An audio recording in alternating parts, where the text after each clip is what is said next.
vamos abordar a pré-eclâmpsia, o impacto da pré-eclâmpsia e a dificuldade de ferramentas confiáveis para a decisão clínica. Eu sou o Mário Henrique Burlachini, sou coordenador médico da medicina fetal do Grupo Fleury.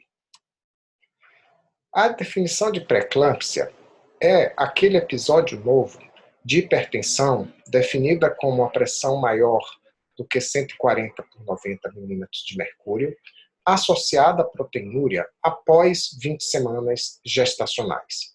E, em geral, esse achado de hipertensão e proteinúria é associado à restrição de crescimento fetal, edema, insuficiência renal e até mesmo síndrome HELP.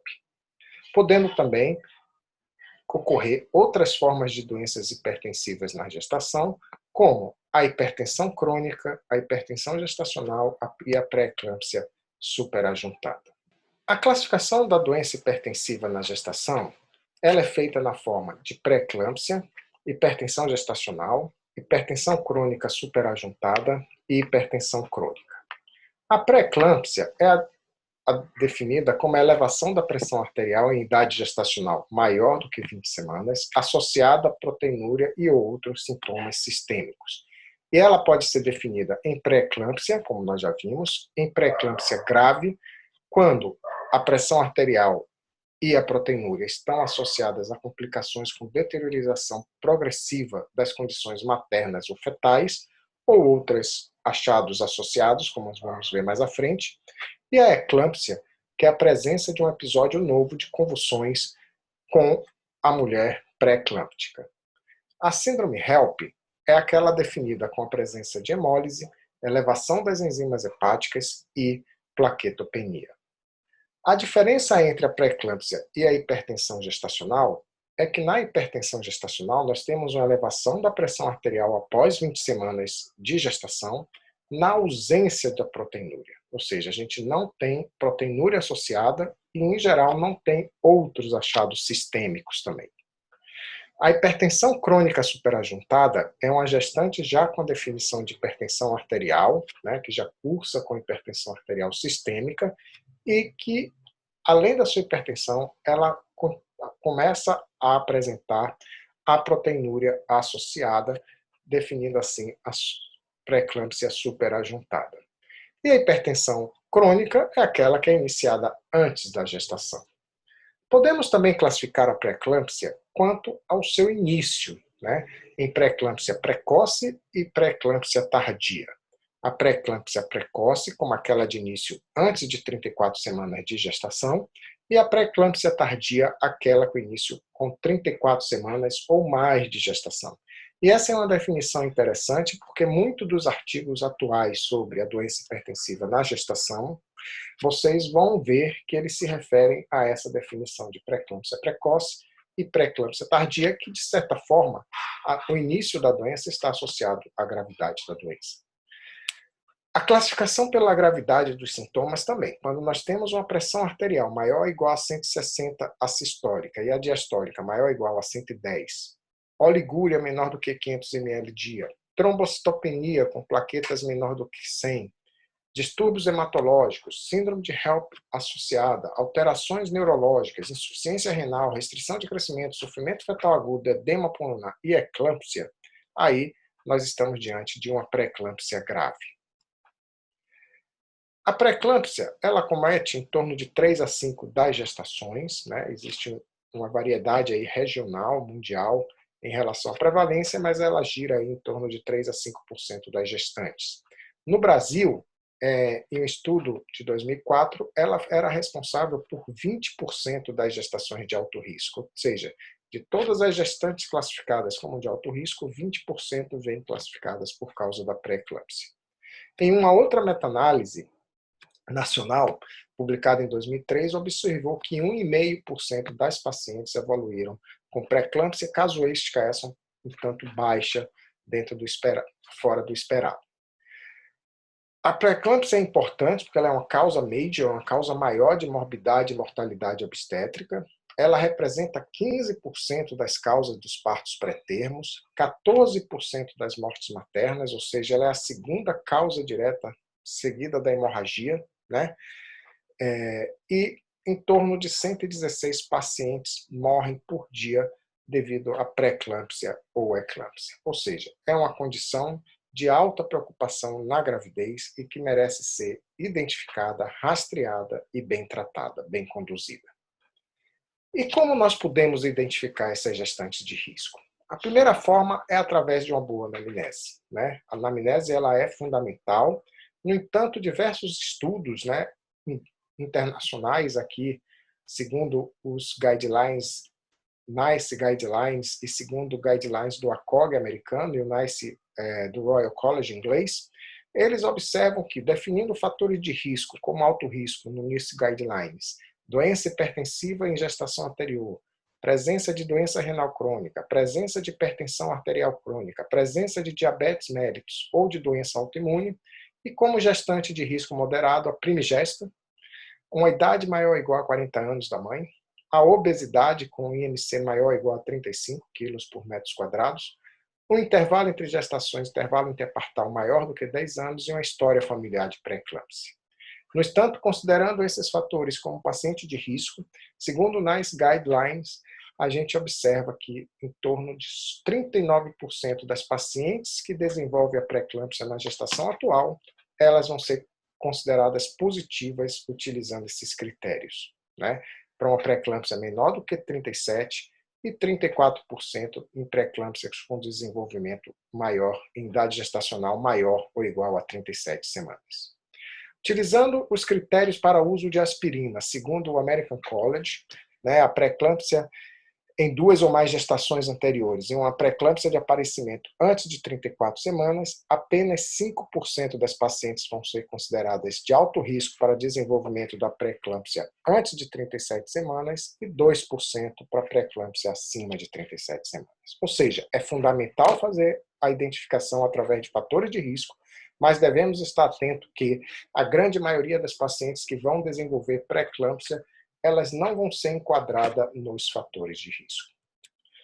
A FEBRASGO, aqui a nossa Federação Brasileira da Associação das Sociedades de Ginecologia e Obstetrícia, em seu guideline de 2017, ele apresenta alguns fatores de risco, classificados como evidência forte e evidência média ou fraca, não vou elencar um a um, mas deixo aqui na aula para vocês, e inclusive qual é o risco de desenvolvimento de pré-eclâmpsia.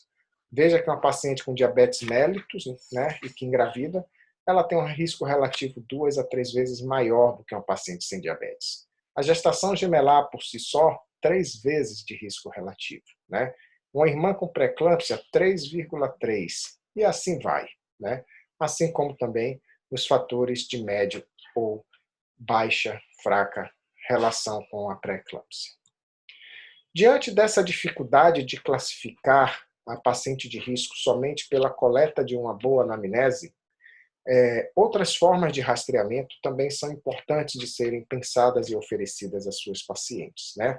E a primeira forma, e a que tem sido mais utilizada hoje em dia, é a identificação de fatores de risco no primeiro trimestre, pela combinação de fatores maternos, né, que entra aí toda essa questão da anamnese e da coleta adequada das informações da gestante, a tomada da pressão arterial no dia da ultrassonografia morfológica do primeiro trimestre, a realização da ultrassom com Doppler das artérias uterinas no primeiro trimestre e a dosagem do PLGF, do fator de crescimento placentário, que pode ser associado ou não ao beta-HCG livre e o PA-PPA, que são mais importantes para o rastreio das alterações genéticas das trissomias, né? Mas apenas para a pré-eclâmpsia nós podemos utilizar somente o PLGF combinado com a história materna, a medida da pressão arterial e as artérias uterinas realizadas na ultrassonografia de primeiro trimestre. E nós vimos que a combinação desse pacote entre 11 e 14 semanas de gestação, preferencialmente com 12 semanas, tem uma taxa de detecção para o desenvolvimento de pré-eclâmpsia antes de 32 semanas de gestação de 89%, uma taxa de detecção de desenvolvimento de pré-eclâmpsia abaixo de 37% de 75%, e em idade gestacional maior ou igual a 37%, 47%. Ou seja, comparado àqueles 40%, 34%, utilizando apenas a anamnese, essa combinação de anamnese, medida da pressão arterial, dupla das artérias uterinas no primeiro trimestre e o PLGF eleva significantemente a capacidade de identificação da paciente de risco para pré-eclâmpsia. Não vamos aqui abordar, nesse momento, o que fazer diante dessa elevação do risco, podemos discutir mais para frente.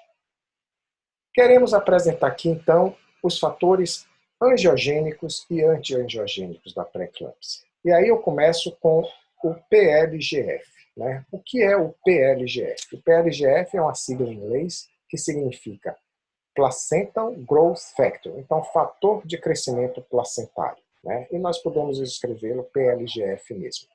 Ele é da família do VEGF, né, que é o fator de crescimento vascular. Ele é produzido, PLGF, pelo cito e pelo sincício trofoblástico, então é uma proteína de produção placentária. Também é produzido por células endoteliais, musculatura lisa, fibroblastos, linfócitos, macrófagos, né? Existem outras produções, e basicamente ele é um fator proangiogênico. Então ele é um fator que favorece a proliferação vascular e a formação de novos vasos durante a evolução da gravidez. Ele induz a proliferação e migração e ativação de células endoteliais. Atua na invasão trofoblástica de forma benéfica, né? Ele puxa a balança para cima, favorecendo o desenvolvimento da gravidez, e ele sofre uma regulação negativa nos regimes de hipoxemia, ou seja, ele cai seu valor, prejudicando o desenvolvimento da gravidez. Como se comporta o PLGF? Ele aumenta com o desenvolvimento da gestação. O aumento da idade gestacional aumenta os valores de PLGF. E o que é o S-FLIT? O S-FLIT é o FM-like tirosina quinase solúvel, não precisamos gravar esse nome, né? A gente pode solicitar como S-FLIT-1, que é uma proteína antiangiogênica que age ligando-se aos receptores de ligação do PLGF e do VEGF, né? Evitando a interação do receptor e levando à disfunção endotelial. Ou seja, ele é o oposto do PLGF. Então, ele é um fator contra a neoangiogênese, né? Ele é produzido também pela placenta, mas também é produzido por pulmões, rins, fígado, tecido adiposo e útero. Ele sofre uma regulação positiva durante os regimes de hipoxemia, ou seja, aumenta a produção do S-FLIT nas condições de baixo fluxo, então ele é um fator de prejuízo à gravidez, e ele também aumenta com a idade gestacional. Então nós temos que o PLGF é uma proteína proangiogênica produzida pela placenta, que promove a formação de vasos novos a partir de vasos existentes, o que é essencial para o sucesso da gravidez. E o S-FLIT é uma proteína antiangiogênica produzida pela placenta que inibe a atividade do PLGF, que é bom. E como fica essa relação? Então, o primeiro detalhe é que a relação S-FLIT sobre o PLGF é um marcador bioquímico do segundo e terceiro trimestres da gestação, não é do primeiro trimestre. Ele é para ser solicitado, quando necessário, a partir de 20 semanas de gestação, né? E a relação, os dois aumentam com a idade gestacional, né? Só que existe um aumento maior do S-FLIT e eles dois aumentam, produzindo um aumento dessa relação com a idade gestacional também, né? Só que na pré-eclâmpsia, nas pacientes com pré-eclâmpsia, esse aumento é ainda maior. E é isso que nós vamos discutir em outros vídeos mais para frente, separados do atual, né? Então, é importante a gente lembrar que a pré-eclâmpsia apresenta elevado risco de complicações materno-fetais, então ela deve ser sempre lembrada no pré-natal e rastreada, de preferência lá no começo do pré-natal, no primeiro trimestre, né? A identificação de fatores de risco é importante, mas lembrem-se que só na anamnese eles apresentam baixa taxa de detecção. E que os marcadores angiogênicos da pré-eclâmpsia, a relação S-FLIT sobre PLGF, podem ser avaliados no segundo e terceiro trimestre, e isso nós vamos detalhar mais futuramente, promovendo uma identificação do risco de desenvolver a doença, condição permitindo identificar se aquela paciente suspeita de pré-eclâmpsia, mas em que ainda existe uma dúvida, ele é um marcador importante, essa relação, S-FLIT-PLGF. É um marcador também que vai servir para identificar a predição da gravidade, né? A gente vê se é uma pré-eclâmpsia grave ou não, inclusive auxiliando o obstetra na indicação do parto, e na predição de complicações, reduzindo em muito as internações desnecessárias, que nós também podemos discutir, uma vez que vão identificar as pacientes que realmente são graves, das pacientes que não são graves e que não necessitariam de internação. Muito obrigado.